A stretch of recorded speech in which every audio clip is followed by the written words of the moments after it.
उसने। बेमिसाल जीवन के रंगमंच से लक्ष्य लापता हो चुका है, फिर भी रंगमंच है, नाटक है, हमें नेपथ्य में रहने का अधिकार प्राप्त है, चाहे हमें मंच मध्य जाने का अवसर प्राप्त ना हो। मंच मध्य है बीमारियां, भुखमरी, बेरोजगारी, और इसी सब कुछ के बीच है संयोग का ये जीवन। युद्ध भी मानवीय भावनाओं के लिए नहीं, बल्कि सत्ता बनाए रखने के लिए लड़े जाते हैं। जनसाधारण जाए भाड़ में, हम जानते हैं सारी मानवीय भावनाएं लोप हो चुकी है। कुछ क्षणों के लिए मान भी लिया जाए कि सभी आदर्शों की अंतिम परिणति केवल पराजय है। क्या हम ये सत्य स्वीकार कर सकते हैं, या ये भी मात्र एक संयोग है, या ये भी संभव है कि ये संयोग मात्र संयोग नहीं, हमारी नियति है। जय पराजय के प्रश्न आज के युग में ना देव पुरुष तय करते हैं, ना सत्य, ना नियति। ये सारे प्रश्न केवल संयोग से हल होते हैं। कहीं कोई बांध टूट जाता है तो बाढ़ आ जाती है, कहीं बारिश नहीं होती सूखा पड़ जाता है, और हम नियति की ओर संयोग के सहारे अपने पथ पर अग्रसर होते चले जाते हैं।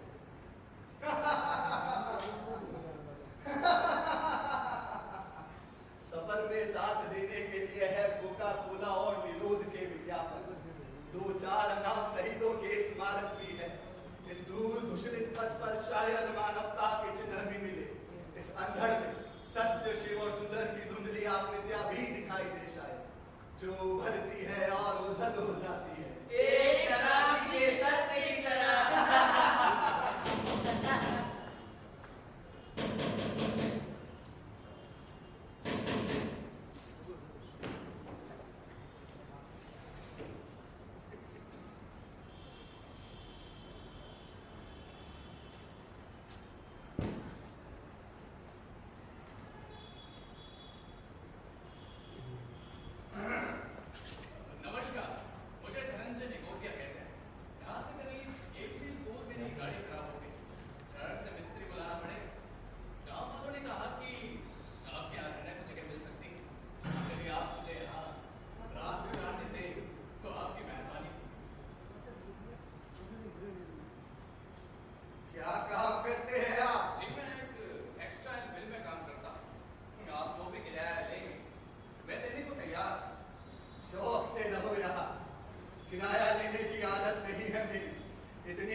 बेगुनाह कहा। क्या ये खेल आप हर शाम खेलते हैं? हाँ, खेलते तो हर शाम, पर कभी कभी वर्तमान का कोई जीव जंतु हमारी गिरफ्त में आ जाता है और ये खेल और भी रोमांचक हो जाता है। आपने जिन्हें वर्तमान का जीव जंतु कहा, क्या वो अक्सर मिल जाते हैं आपको? हाँ, कभी कभार तो भाग्य आकर जमाना खटखटा नहीं है। अभी पिछले हफ्ते ही एक नेता मिला था, उसकी भी गाड़ी खराब हो गई। हमने 12 साल की कैद बामशक्कत सुनाई थी उसे। हमने पाया कि उसने सत्ता का दुरुपयोग अपने स्वार्थों की सिद्धि के लिए किया था। लगता है आप लोग बहुत कठोर सजाएं सुनाते हैं। सिद्धांतों का प्रश्न है धनंजय बाबू। आप चाहे तो हम दारू के साथ पॉलिटिकल सेक्स स्कैंडल्स की भी चर्चा कर सकते हैं। नहीं, मैं इस खेल में जरूर शामिल होना चाहूंगा, लेकिन इस खेल में मेरी क्या भूमिका होगी? देखिए मिस्टर धनंजय, हमारे पास एक सरकारी वकील, एक बचाव पक्षकार, ज्यूरी हमें चाहिए नहीं और जज तो मैं हूं ही, चाहिए।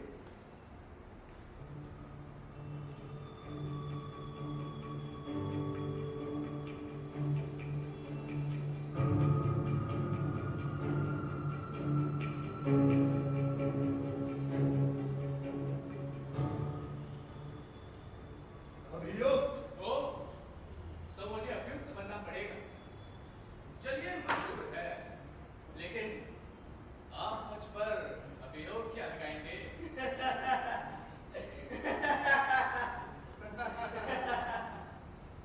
मामूली सी बात है मिस्टर धनंजय, जुर्मों की कौन सी कमी है, मिल ही जाते हैं हमेशा।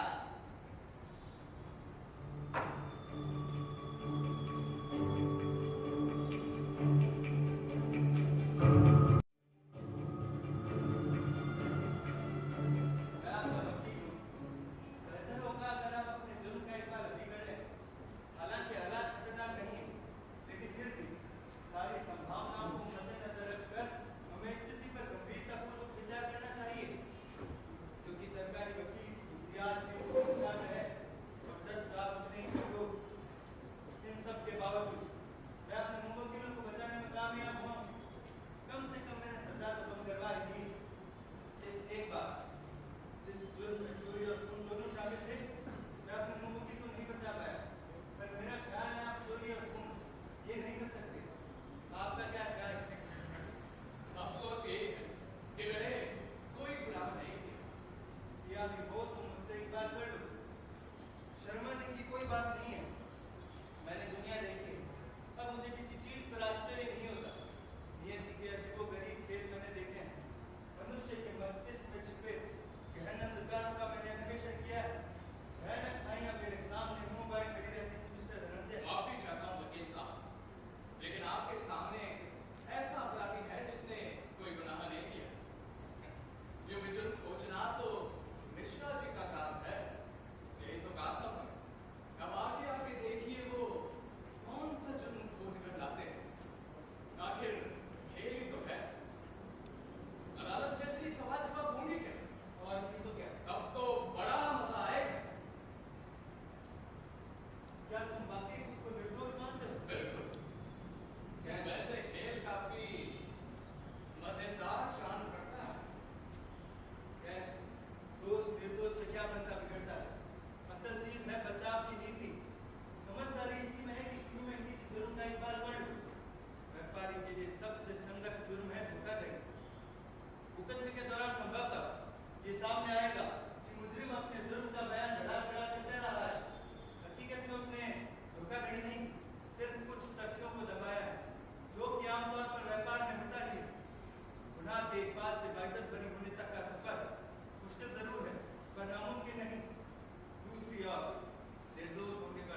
इस बारे में तो सोचना पड़ेगा, क्योंकि अगर कोई चीज है ही नहीं तो फिर वो हो कैसे सकती है। तो फिर सोचिए साहब, और फिर मैं तो आपकी सेवा में हाजिर मोहित।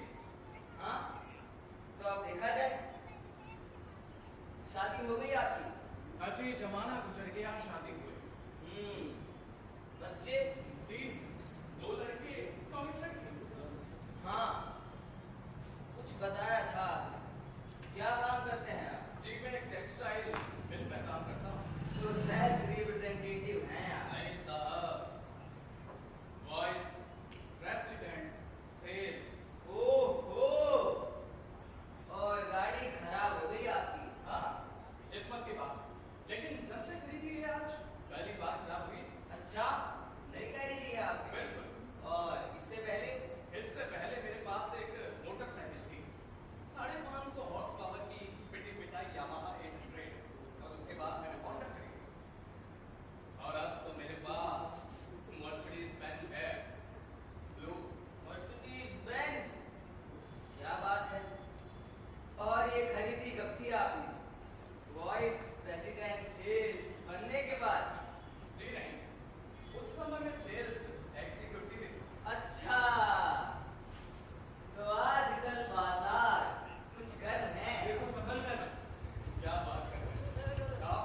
इतनी कम उम्र में इतनी तरक्की हासिल करने का आपका क्या राज है?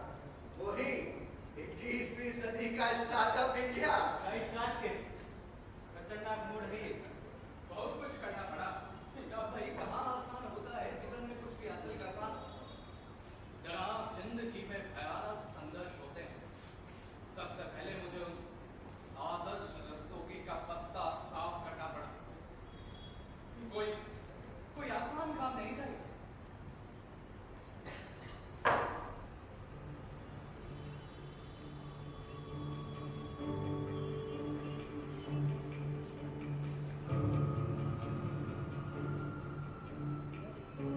और ये कौन है श्री आदर्श रस्तोगी? मेरे इमीडिएट बॉस। अच्छा अच्छा, तो आपको उनको कुछ खिसकाना, हिलाना, डुलाना पड़ा? अजी हिलाना डुलाना चाहे फाड़ दी। उसकी जड़ें काटनी पड़ी। उसका गला घोटना पड़ा। यदि आप लोग सच ही जानना चाहते हैं तो सुनिए। तो आप लोग बुरा तो नहीं मानेंगे यदि मैं दिल खोलकर आपसे कुछ बातें करूं। देखिए साहब, स्वार्थी भावनाएं लेकर व्यापार नहीं किया जा सकता। कुछ ना कुछ हद तक आदमखोर बनना ही पड़ता है। धंधे में किसी और का लिहाज करना फिजूल ही नहीं, निहायत बेवकूफी है। क्योंकि बदले में आपको कृतज्ञता या कि एहसानमंदी कभी नहीं मिलती है तो केवल पेट पर लात। मैं मानता हूं, मुझे कहना पड़ेगा कि उस बूढ़े रस्तोगी का खात्मा करना एक तरह से अनैतिक या गलत हो सकता है, लेकिन और क्या चारा था मेरे पास? नहीं साहब, ये धंधा है, मेरी रोजी रोटी का सवाल। पत्ता साफ करना, बूढ़े रस्तोगी का गला घोटना, काफी संगीन बात कह रहे हैं। ओहो, ये तो केवल शब्द है, भाषा है। हाँ, माफी चाहता हूँ। अच्छा तो आजकल क्या करते हैं ये रस्तोगी साहब? कुछ नहीं, मेरा मतलब है कि वो इस दुनिया को ही छोड़ गए। साल भर हो गया मरे। पागल हो गए हो क्या? सिर फिर गया तुम्हारा? पिछले साल, बड़े दुख की बात है। क्या उम्र रही होगी उनकी? यही तो 51। सिर्फ 51। तब तो बहुत जिंदगी थी उनके सामने। कैसे मौत हुई उनकी? कोई ना कोई बीमारी, और क्या। उनकी मौत कब हुई थी? आपने कंपनी में उनका स्थान ग्रहण किया उसके पहले या बाद में? उससे कुछ ही वक्त पहले। बस यूं समझिए कि वो गए और मैं आया। बस, बहुत बहुत शुक्रिया। अभी के लिए इतना ही काफी है। वाह, क्या बात है।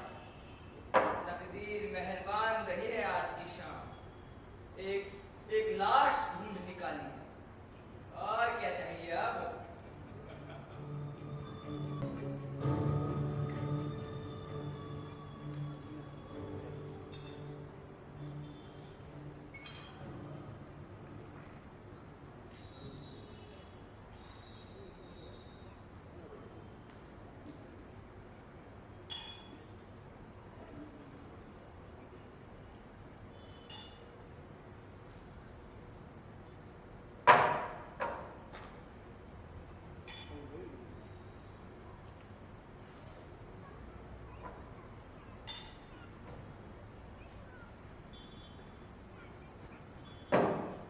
Cheers!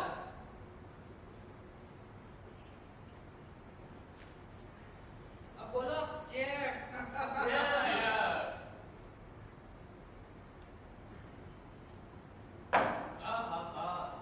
मजा आ गया। ये क्या हो? अचानक लाइट कैसे? कुछ कीजिए ना जरा साहब।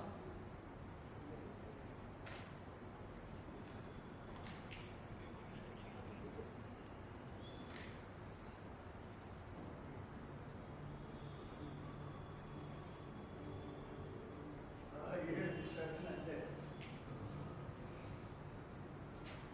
मकसद होता रहता है, आ जाएगी। बिल्कुल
क्या?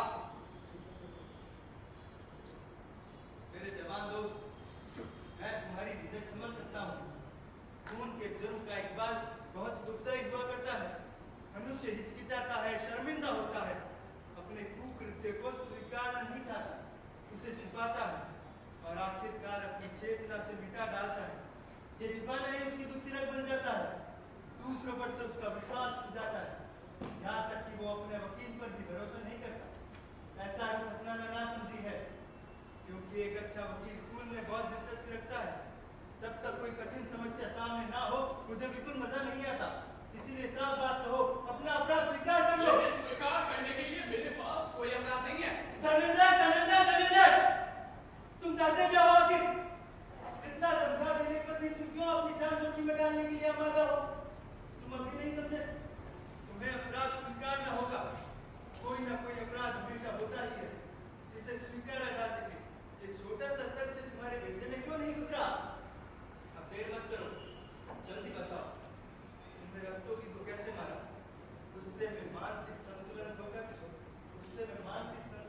पर किया गया अपराध उतना दंडनीय नहीं हुआ करता। मेरा ख्याल है सरकारी वकील भी यही साबित करने की कोशिश करेगा। मैं उसके रंग ढंग से वाकिफ हूँ। वकील साहब, अगर आप मुझे आज्ञा दे तो मैं कुछ कहना चाहूँगा। इस खेल की दिलचस्पी, हालांकि ये खेल मैं पहली बार खेल रहा हूँ, लेकिन इसमें बात है कि ये गोरों में समाकर रोंगटे खड़े कर देता है। ये खेल एक ही झटके में वास्तविकता में परिवर्तित होने की अनोखी संभावनाएं रखता है। एकाएक आप खुद से सवाल करने पर मजबूर हो जाते हैं। क्या आपने वाकई कोई अपराध किया? क्या आपने वाकई कोई खून किया? यकीन मानिए, उस बूढ़े की मौत का जिम्मेदार मैं नहीं था। वकील साहब ने अभी आपके असली व्यवसाय के बारे में मुझे बताया, तो इस सपने में भी नहीं सोच सकता। व्यक्तिगत तौर से मुझे आपके व्यवसाय के प्रति कोई दुराग्रह नहीं, बल्कि यूं कहना चाहिए कि आप एक बहुत बहुत शुक्रिया, मैं पूरी कोशिश करूंगा। एक पेचीदा और मजेदार इकबाल जुर्म के नाम, ये जाम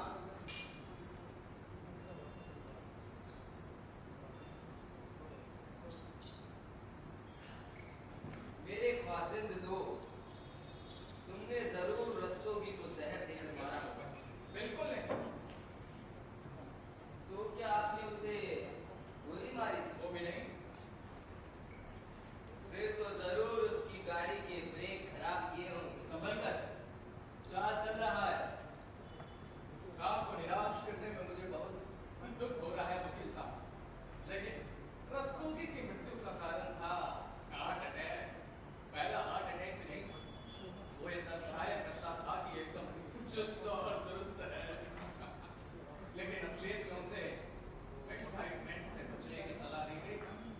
अच्छा, आपको किसने बताया? उसकी पत्नी। ए भगवान, आप माने या ना माने, मेरी जिंदगी में छिपाने जैसा कुछ नहीं है। अदालत के सामने ये सिद्ध करने के लिए कि मैं जो भी कहूँगा सच कहूँगा, समस्त तथ्य सत्य कहूँगा। हालांकि मेरे वकील साहब मुझे बार बार उस खतरे के बारे में आगाह कर रहे हैं।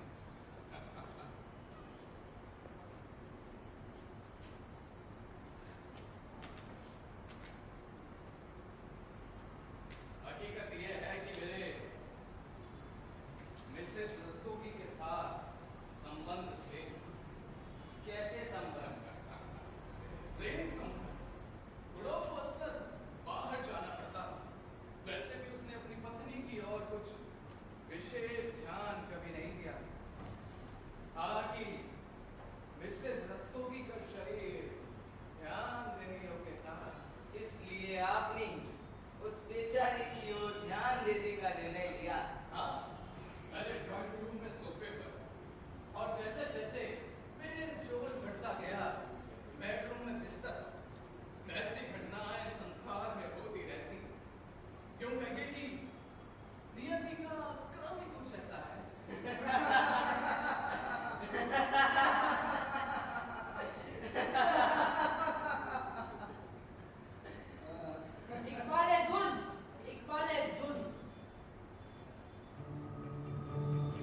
एक छोर पर हैं, एक हल्का सा इशारा, और तुम्हारे सामने एक ऐसा जुर्म होगा जो इतनी चालाकी से किया गया कि महज नियति का क्रम जान पड़े। उस बूढ़े की मौत स्वाभाविक थी, उसका खून नहीं किया गया, उसकी मृत्यु एक संयोग मात्र थी। तुम अच्छी तरह जानते हो तुम गलत कह रहे हो।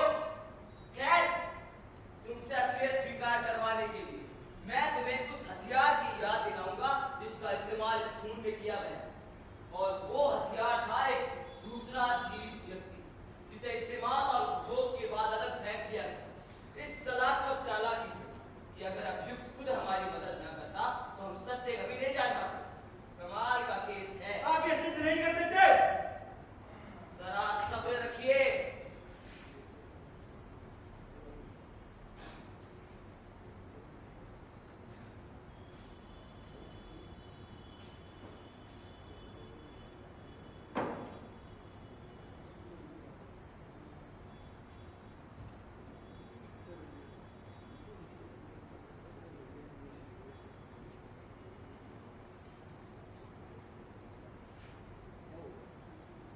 मिस्टर धनंजय, क्या आपके संबंध श्री रस्तोगी की पत्नी से आज भी उतने घनिष्ठ हैं? नहीं, वास्तव में मैं रस्तोगी की मृत्यु के बाद उससे दूर ही रहा।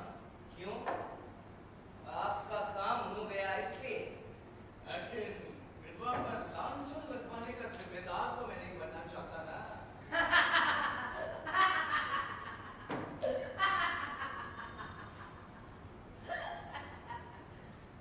फांसी की सजा।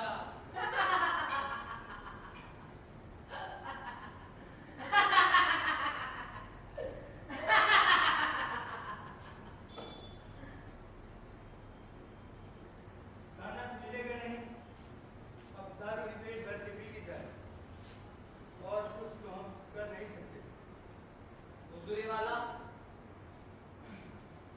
हुजूरी वाला,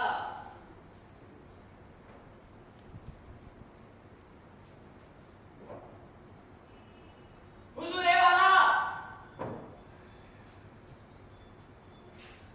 मैं अभियुक्त पक्ष की ओर से दरख्वास्त करूंगा कि सारा मामला अदालत के सामने रखा जाए।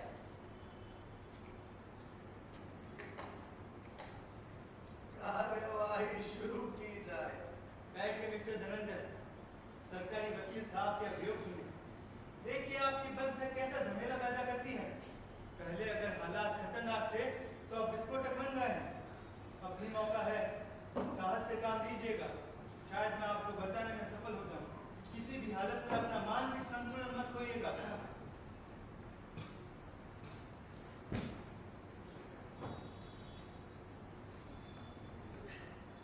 सबसे बड़ी प्रसन्नता और उपलब्धि आज ये है कि हम एक ऐसे जुर्म का पर्दाफाश करने में कामयाब हुए जो इस सफाई से किया गया था कि ऑफिशियल जस्टिस की नजर से सर्वथा ओझल था।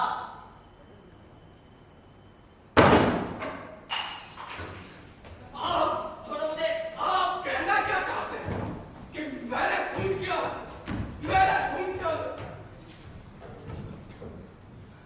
मैं कहता हूं कि आप लोग बहुत आगे बढ़े।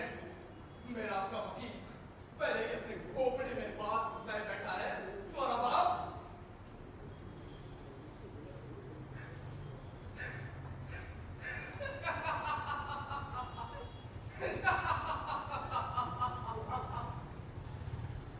मैं तो मजाक कर रहा था।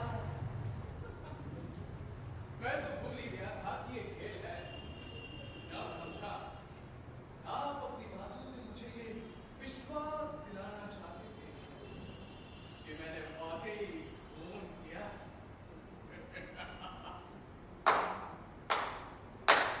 बहुत खूब। क्या बात है मिश्रा जी। अभियुक्त को खुद अपने जुर्म के बारे में शंका है, व्यवहारिक बात है। लेकिन अगर मिस्टर धनंजय खूनी है जैसा कि मेरा विश्वास है, तो मैं अदालत से दरख्वास्त करूंगा कि आगे की सारी कार्यवाही को निहायत गंभीरता से लिया जाए। मिलॉर्ड, एक खूनी के चेहरे से नकाब लोचना बहुत ही प्रसन्नता का विषय है। एक ऐसा विषय जो हमारे दिलों की धड़कनें तेज कर देता है। नए निर्णय और नई प्रतिबद्धता से करवाता है। इससे पहले कि हम इन भावनाओं में बहते हुए क्लाइमैक्स की ओर बढ़े, मैं हमारे इस मासूम से मुजरिम को मुबारकबाद देना चाहूँ, क्योंकि अगर मुजरिम ही नहीं होगा तो जुर्म भी संभव नहीं। इसलिए ये जाम धनंजय बाबू के नाम, जिनका भाग्य उन्हें हमारे पास ले आया है।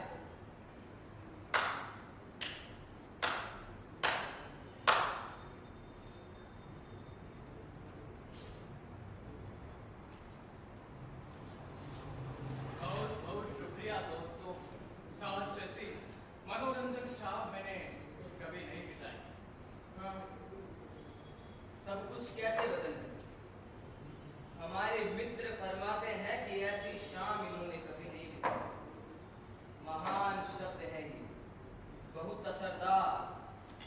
दोनों पक्षों में अब कोई मनमुटाव नहीं रहा। इन्होंने हमारी ओर दोस्ती का हाथ बढ़ाया है। अब ऐसे हालात में न जुर्म की कोई अहमियत होती है और न फैसले का कोई महत्व। इसलिए मैं धनंजय बाबू का आभारी हूँ कि इन्होंने खून जैसा गंभीर जुर्म किया है। साबित कीजिए वकील साहब, साबित कीजिए। बिल्कुल, साबित तो करना ही होगा, क्योंकि मामला एक ऐसी हत्या का है जो इतनी चालाकी से की गई थी कि स्वाभाविक मृत्यु लगे।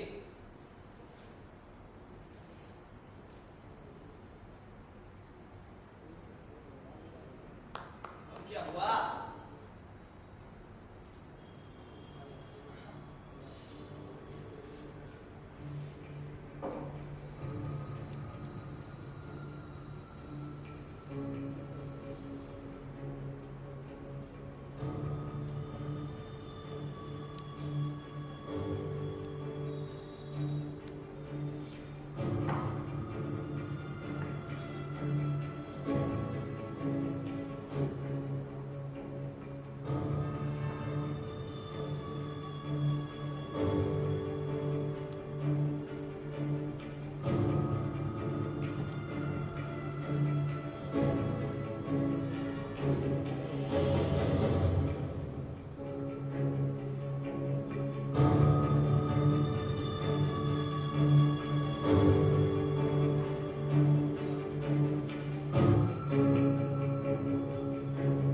तो आप लोग जानना चाहेंगे मुझे कैसे मालूम हमारे मित्र ने खून किया, और वो भी कोई मामूली खून नहीं, बल्कि एक ऐसा बेमिसाल खून जिसकी खबर किसी को भी कानो कान नहीं हुई, जिसमें ना हिंसा का प्रयोग हुआ, न छुरी चाकू और ना ही जहर या बंदूक का। हमारे व्यवसाय के स्वरूप में अक्सर मान लिया जाता है मिलावट। प्रत्येक व्यक्ति के जहन में या किसी घटना विशेष के पीछे उसकी उत्पत्ति या कि उसकी शुरुआत में जुर्म की छाया मंडरा थी। इसका पहला संकेत ये था कि आज से सिर्फ कुछ साल पहले हमारे परम मित्र मिस्टर धनंजय निगोतिया एक पिटी पिटाई से मोटरसाइकिल चलाया करते थे, और आज भाग्य की इस विशेष अनुकंपा से उनके पांव के नीचे नई मर्सिडीज बेंच है। लेकिन इन दिनों भारत की आर्थिक स्थिति सुदृढ़ है, इसीलिए उपरोक्त संकेत प्राइमा फेसी केस का सबूत नहीं बनता। लेकिन इस संकेत हमें इतना अवश्य आभास है मेरे मित्र कि हम एक महत्वपूर्ण रहस्य उद्घाटन के कगार पर खड़े हैं कि हमारे मित्र ने अपने बॉस को धोखा दिया, षड्यंत्र रचकर उन्हें अपदस्थ किया, और ये कि उन्हें मजबूर होकर संसार दिया। ये सारे तथ्य सबूतों की शक्ल नहीं ले पाए थे, पर ये वो ही सूत्र थे जिससे मेरी धारणा को बल मिला। हमें विगत संदेह तब हुआ मिलॉर्ड, जब मिस्टर धनंजय के बॉस की मृत्यु का कारण सामने आया। ये कारण था हार्ट अटैक। इस बिंदु पर पहुंचने के बाद हमें अपनी सारी तार्किक बुद्धि और समस्त शक्तियों को बटोरकर सत्य का पीछा करना, बादलों के कुहासे में से सूर्य के प्रकाश को ढूंढना था, अनिश्चितता से निश्चितता को खोजना था, और जो अनियोजित था उसे नियोजित करना था, क्योंकि सारे संकेत स्वाभाविक मृत्यु की ओर इशारा करते रहे। हमें मान लेना पड़ा, हत्या ही की गई। बकवास।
इनका सामना पूरी दक्षता से करते और अपने बारे में इसी मान्यता को बनाए रखते थे। उन्होंने अपनी दिल की बीमारी का जिक्र भी किसी से नहीं किया, क्योंकि उनके लिए बीमारी को स्वीकारना पराजय के समान था। बहुत खूब, क्या चित्र खींचा है आप? तो ये मान भी नहीं सकता कि उस घूसट को आपने देखा था। खामोश! नहीं साहब, कमाल है। तुम चुप नहीं रह सकते। आप लोग लड़ चुके तो मैं आगे चलूं। खामोश! अदालत जारी है।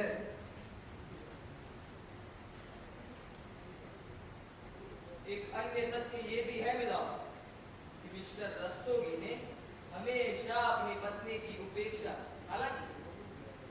हालांकि मिसेस रस्तोगी का शरीर ध्यान देने योग्य था और क्योंकि वो स्वयं को एक सफल पूर्ण पुरुष मानते, इसलिए उन्हें कभी ख्याल में नहीं आ सकता था मिलाओ कि उनकी पत्नी के किसी अन्य पुरुष के साथ भी संबंध हो सकते हैं।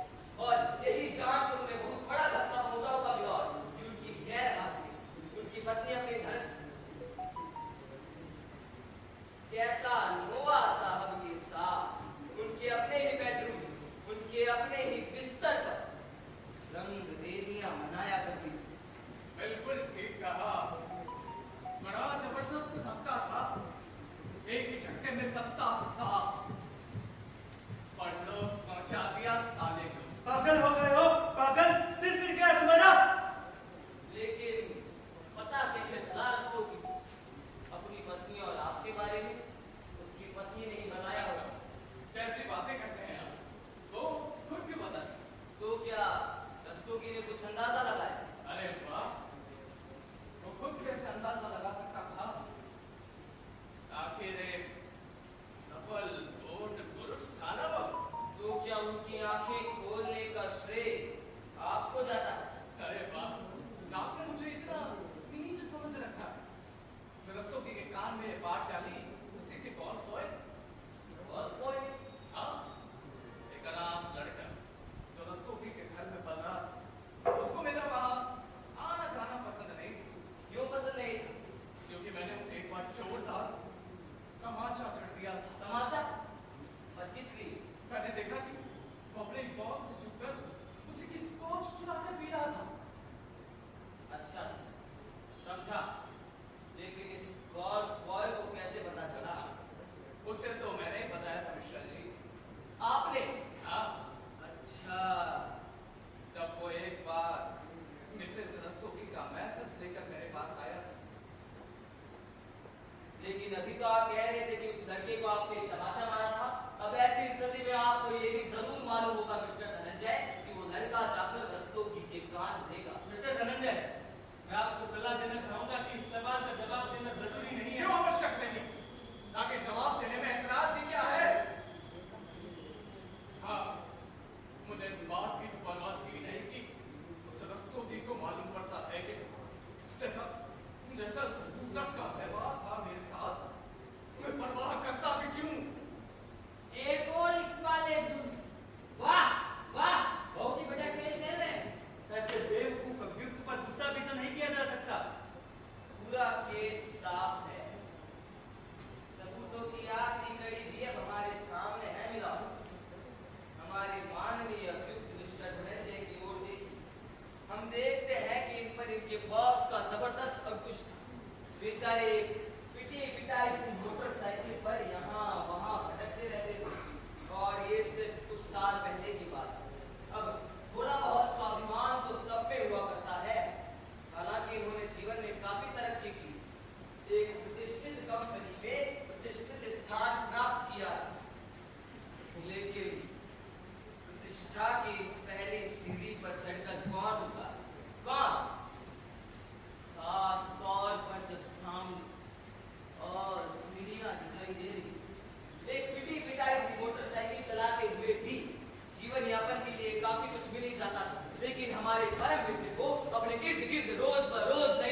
जानकारियां हासिल, उन्हें ज्यादा बिजनेस दिलाने का आश्वासन दिया, गुप्त समझौते और संधियां की, लेकिन इसी बीच मिलाड ने एक दूसरा रास्ता दिखाई दिया जो सरल और आसान था।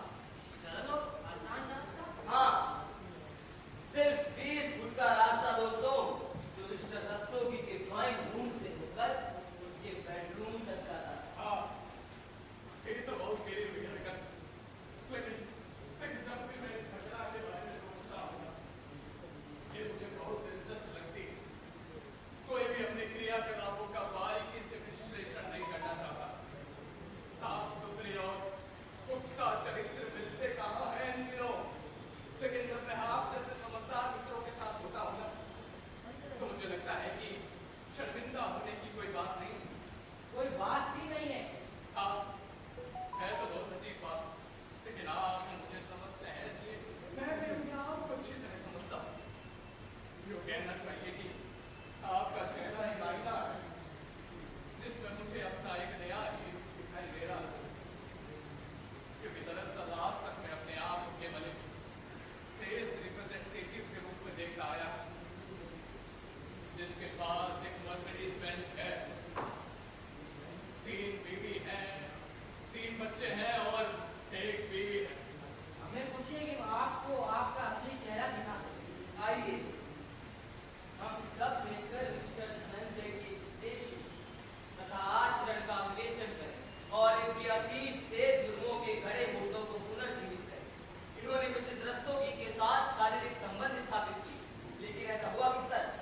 मिस्टर धनंजय की मिसेस रस्तोगी से मुलाकात कैसे हुई? शायद किसी शाम, बारिश के दिनों में, शाम के 6 बज रहे थे। 7 बज रहे, 7।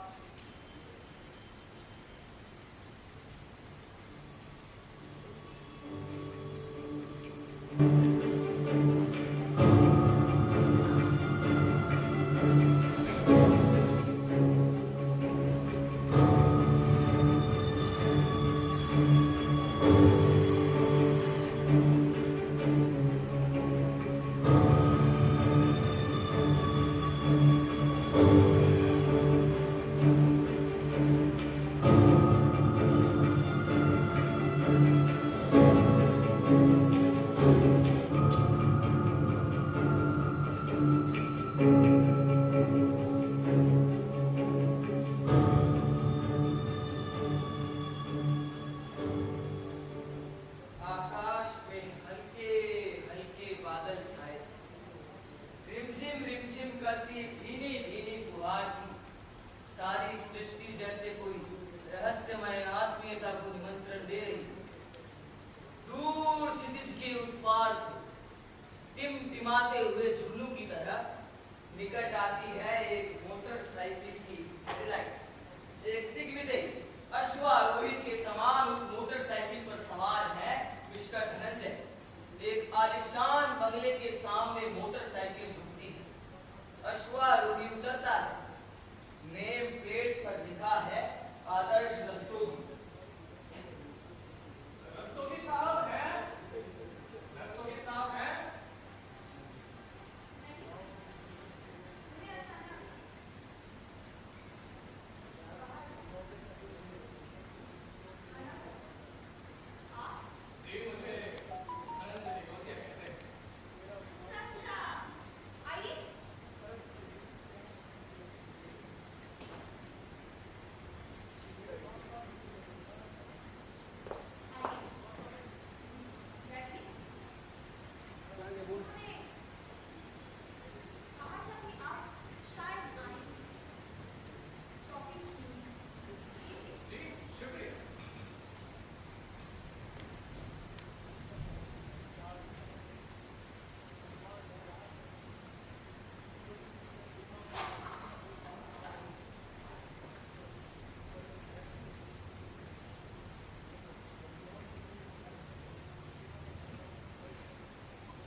धनंजय ने गौर किया कि मिसेस रस्तोगी ने ड्रेसिंग गाउन के नीचे कुछ नहीं पहन रखा।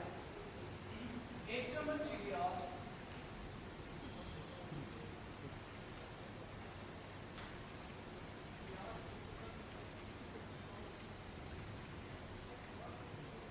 आत्मीयता बढ़ने लगी। लेकिन आपने कैसे जाना? ऐसा ही होता है।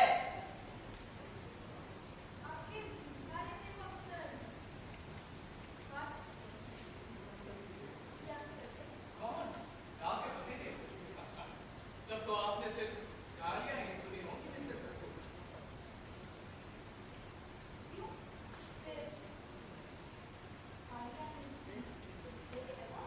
बातचीत का केंद्र मिस्टर रस्तोगी बन गए। और कहते क्या सकते हैं वो मेरे बारे में। उन्होंने मुझे कभी ऑब्जेक्टिवली समझने की कोशिश ही नहीं की। हर वक्त उन्हें आशंका डसती रहती है कि उनके सबऑर्डिनेट्स उनके विरुद्ध षड्यंत्र कर रहे हैं। अब बेकार का बयान है उनका।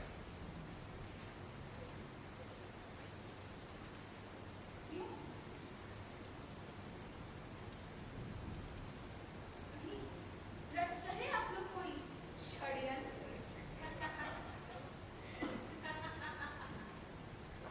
पर उसके लिए आप उन्हें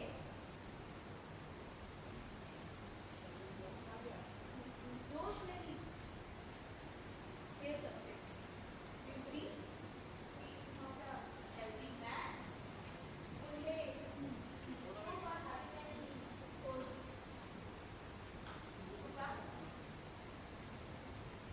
अच्छा, I didn't know this. इसलिए तो कह रही हूँ कि आप उन्हें दोष नहीं दे सकते। Believe इतने साल रस्तोगी साहब के साथ रहने के बाद साहब के स्वभाव में उनकी कड़वाहट या पैरानोया की गंधक थी। आमतौर पर देखा गया है कि इतने साल साथ रहने के बाद पति पत्नी के इंडिविजुअल पर्सनैलिटीज की सिवाय हो जाती, दोनों डिप्रेसिंगली एक हो जाते हैं। लेकिन आज आपसे मिलकर मुझे ऐसा लगा है कि ऐसा होना आवश्यक नहीं। You are excitingly unlike your husband. पर इसके लिए एक कॉन्शियस एफर्ट करना पड़ता है। अपने आप को बचा कर रखना पड़ता है। अगर मैं भी आज अपने आप को अपने हस्बैंड से इन्वॉल्व रखती तो आप मुझ में आज वही शक्तिपन देखते।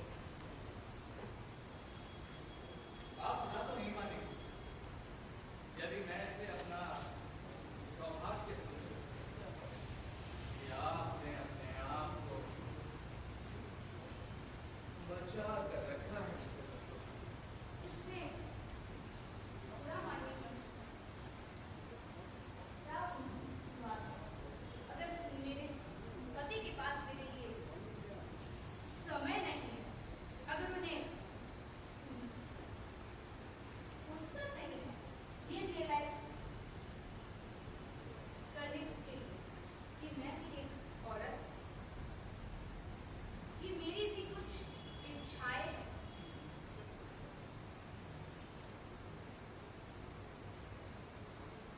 इस ओजस्वी विश्लेषण के दौरान मिस्टर धनंजय मिसेस रस्तोगी के जिस्म को निहारते रहे। धीरे धीरे एक विचार इनके मन में घर करता गया कि ये ही वो सफलता की अगली सीढ़ी है जिससे इन्हें ऊपर चढ़ना है। और शीघ्र ही वो क्षण आया जब सारी परिस्थितियां इनके पक्ष में थी। सप्लायर्स और बिजनेस पार्टनर्स को वे पहले ही अपने साथ कर चुके थे और उस रात इन्होंने प्राप्त किया मिसेस रस्तोगी।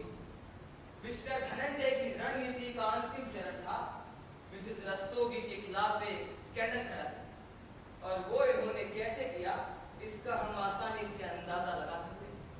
वैसी ही एक शाम, वैसा ही वातावरण जब वो फौज बॉय मिसेस रस्तोगी का मैसेज लेकर धनंजय के घर पहुंचता है।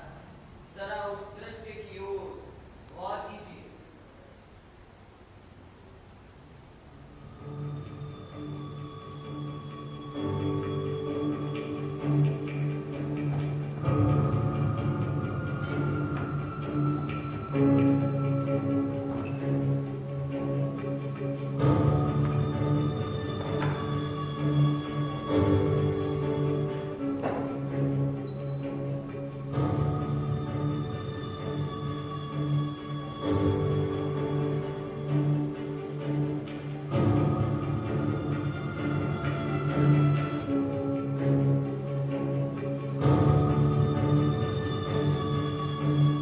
Johnny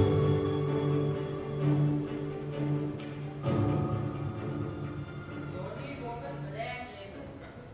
थोड़ा बहुत खर्च तो करना ही पड़ता है।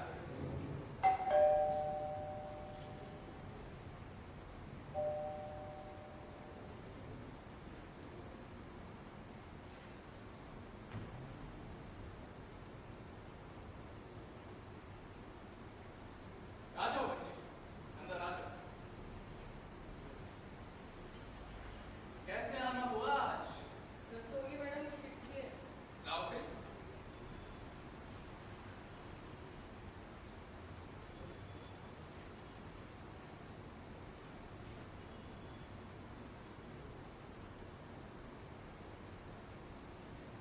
अरे बैठे क्यों? अरे खड़े क्यों? बैठो ना।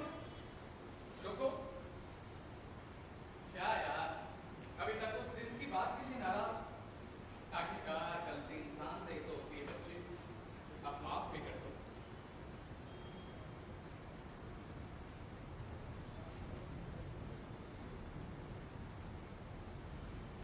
शर्माओ मत, रख दो।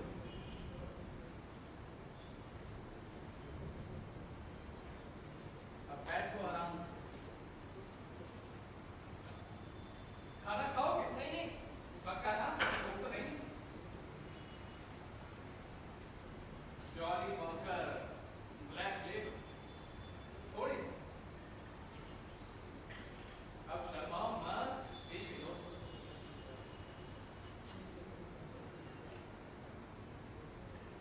फिर से कहीं चाचा तो नहीं मांगोगे? बिल्कुल नहीं बच्चे।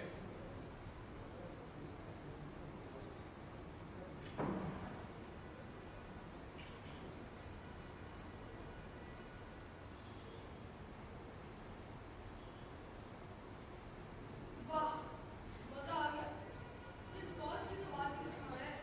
200 साल रहे हैं आप, पर इन साले अंग्रेजों ने हमें दारू बनाना नहीं सिखाया। नहीं, पर अपने यहाँ भी अच्छी दारू बनती है। जैसे केसर कस्तूरी हुई, फैली हुई। और सच बताऊं तो गुलाब चढ़ाने में मुझे कई बार बड़ा आनंद आता है। लेकिन बच्चे, स्कॉच की तो बात ही कुछ और है। बिल्कुल। मिलॉर्ड, तो वो लड़का बैठा बैठा सोच रहा था कि आज यकायक मिस्टर धनंजय बदल कैसे गए। वैसे उस मैसेज में लिखा क्या है? तुम्हारी मैडम ने बुलाया है मुझे कल रात। क्यों? तुम नहीं जानते? नहीं, मैं जानता तो बहुत कुछ हूँ। बस वो लड़का सब कुछ जानता था। मिस्टर धनंजय लड़खड़ाती हुई जुबान में चटखारे लेते हुए उस रात की कहानी सुनाते हैं। उस रात तुम्हारी मैडम ने नीचे कुछ नहीं पहन रखा और यूं चुकी जाए यूं मजा आ गया। पहले तो मैंने सोचा यार अपने बॉस की वाइफ है, कहीं बुढ़ाओ को जरा भी शक हो गया तो हो गई अपनी तो छुट्टी। पर वो साली तो यूं चुकी जाए कि आज देख लो जी, अपना तो बुरा हाल हो रहा लेकिन बड़ा संभल कर काम करना। और फिर क्या हुआ? मेरी मोटरसाइकिल की चाबी नीचे गिर गई। मैं उठाऊं उससे पहले हो चुके। मैंने तो करी आंख बंद, लिया राम का नाम और फिर तो आग लग गई। आग। और अंत में ये कहते हैं कि राज ही रहना चाहिए। पर यार ये अपने बीच की बात है, किसी और को बता मत दे, वरना मेरी तो छुट्टी हो जाएगी समझो। नहीं नहीं, चिंता मत करो, मैं किसी से नहीं कहूँगा।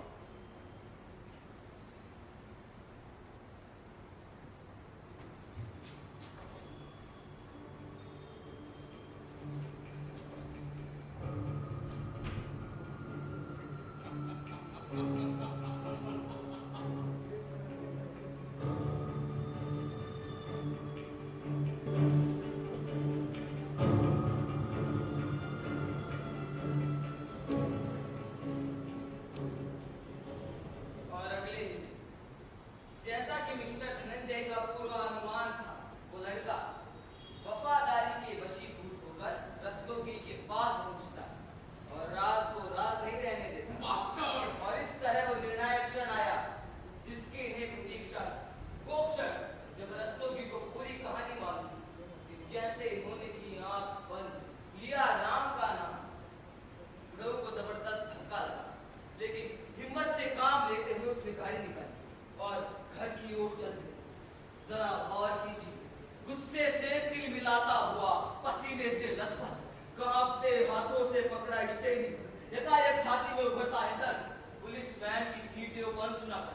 लाल बत्तियों को पार करता रस्तोगी अपने घर पहुंचता, मुश्किल से सीढ़ियां पार करता, लड़खड़ाते हुए झटके से दरवाजे के निकट गिरता। आवाज सुनकर मिसेस रस्तोगी घबराई से बाहर निकलती। डॉक्टर बुलाया जाता, लेकिन अंत निकट है। गले से करकराहट की एक आवाज निकलती है और मिस्टर रस्तोगी हमेशा हमेशा के लिए शांत हो जाते हैं। मिस्टर धनंजय को ये सूचना टेलीफोन पर दी जाती है। बाहरी तौर से ये आश्चर्य, विस्मय और दुख जाहिर करते हैं, लेकिन भीतर ही भीतर खुद को मुबारकबाद देते हैं। और सिर्फ 3 माह बाद इनके दरवाजे पर खड़ी है नई Mercedes Benz blue. In fact Mishra ji ने बिल्कुल वास्तविक चित्रण किया। मेरा ख्याल है कि इसमें ज्यादा कुछ नहीं जोड़ा जा सकता। हालांकि खाना पूर्ति के लिए छोटी मोटी बातें जोड़ी जा सकती, जैसे मिसेस रस्तोगी ने ड्रेसिंग गाउन के नीचे पेटीकोट भी पहन रखा और मिस्टर रस्तोगी गाड़ी चलाकर घर नहीं पहुंचे। उसे सीधे अस्पताल ले जाया गया जहां उसने दम तोड़ दिया। लेकिन सच कहूं तो ये छोटी मोटी बातें बिल्कुल निरर्थक है। मैंने रस्तोगी की हत्या की, एक सुनियोजित पूर्व निश्चित हत्या। मुझे आज भी याद है किस तरह रस्तोगी के बिस्तर पर लेटा हुआ मैं ड्रेसिंग टेबल पर पड़ी हुई उसकी तस्वीर को घूमता और सोचा करता था कि कैसे मेरी उत्तेजना उसका धीरे धीरे धीरे गला दबा रही है। मिलॉर्ड, अब न्याय करने तथा सजा सुनाने का समय आ चुका है। हमारे मित्र ने अपना कार्य इनडायरेक्ट तो नहीं किया और ना ही मृत्यु आकस्मिक। मिस्टर धनंजय ने सुनियोजित पूर्व निश्चित हत्या के अपराध, कहिए कि पूरे होशो हवास में की गई हत्या के अपराध, जैसा कि आगे विस्तृत तथ्यों से प्रमाणित होगा। पहली बात, इन्होंने मिसेस रस्तोगी के साथ शारीरिक संबंध स्थापित किए। दूसरी बात, अपने संबंधों को सुनियोजित रूप से प्रसारित किया। तीसरी और सबसे अहम बात, मिस्टर रस्तोगी की मृत्यु के पश्चात इन्होंने मिसेस रस्तोगी से मिलना जुलना छोड़ दिया। इन तथ्यों से प्रमाणित होता है कि मिसेस रस्तोगी एक माध्यम या कि वो हथियार थी जिसका इस्तेमाल मिस्टर धनंजय ने इस सुनियोजित हत्या में किया। जाहिर है कि हमारे सामने एक ऐसी हत्या का मुकदमा है जिसमें हत्या मनोवैज्ञानिक ढंग से की गई है। इन्होंने एक ऐसा बेमिसाल तरीका इजाद किया जिससे अगर ये कानून की चपेट में आते ही तो सिर्फ पर स्त्री से संभोग के मामले। लेकिन अब जब इन पर हत्या का अपराध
लेकिन मेरे माननीय मित्र ने असंबंधित तथ्यों का संबंध जोड़ा है, एक उद्देश्यहीन जीवन में तर्कसंगत उद्देश्यों का समावेश किया है, एक आकस्मिक संयोग को सुनियोजित षड्यंत्र माना है और अंत में अत्यंत चमत्कारिक रूप से हमारे सामने मिस्टर धनंजय को एक कातिल की शक्ल में पेश किया है। मैं धोनी हूँ। शाबाश!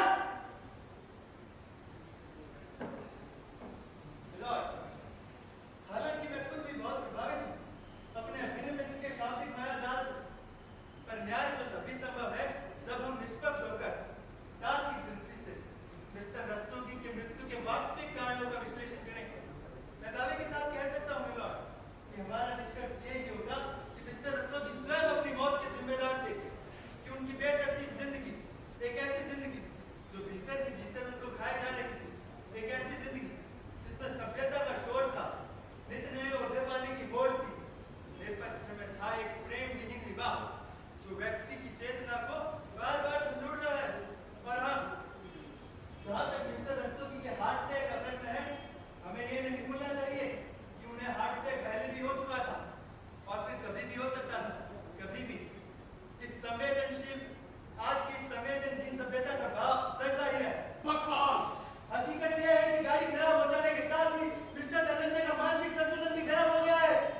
इसीलिए मेरी अदालत से इंतजार है कि उन्हें इस मन गढ़ंत जुर्म के आरोप से बाइज्जत नहीं किया जाए। बस बस बस। कुछ कहने से पहले आज्ञा लेनी चाहिए। मैं आपसे माफी चाहता हूँ जज साहब, लेकिन फैसला सुनाए जाने से पहले मैं कुछ कहना चाहता हूँ।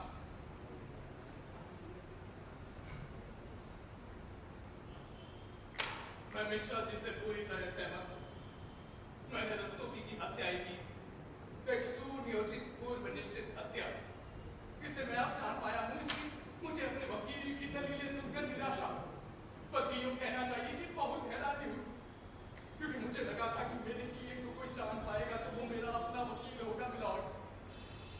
इसलिए मैं आपसे मांग करता हूँ कि जल्द से जल्द फैसला सुनाया जाए, बल्कि यूँ कहना चाहिए कि सजा सुनाई जाए, क्योंकि ये सिद्धांत का प्रश्न है। क्योंकि आज मैं जान पाया हूँ कि मनुष्य के प्रति ईमानदारी का क्या मतलब है। ऐसा जीवन जिसमें सत्य और न्याय के प्रति आग्रह हो, जुर्म के अनुरूप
जी,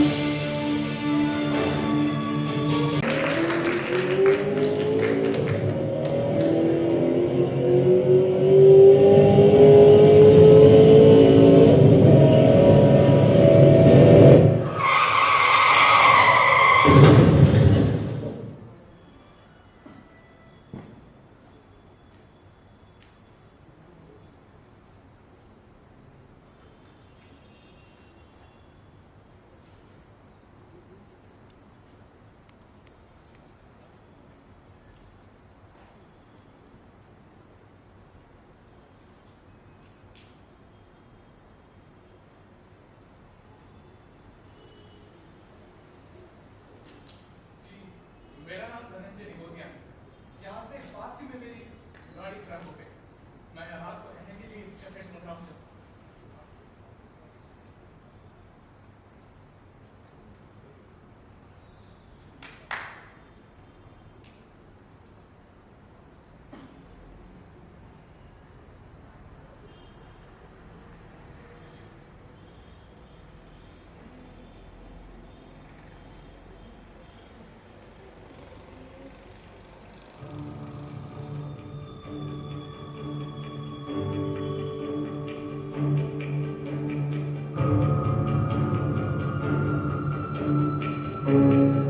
यहाँ पास ही में मेरी हवेली है। आप चाहे तो आज रात यही रुक सकते हैं। सुबह होते ही आपकी गाड़ी रिपेयर करवा दी जाए।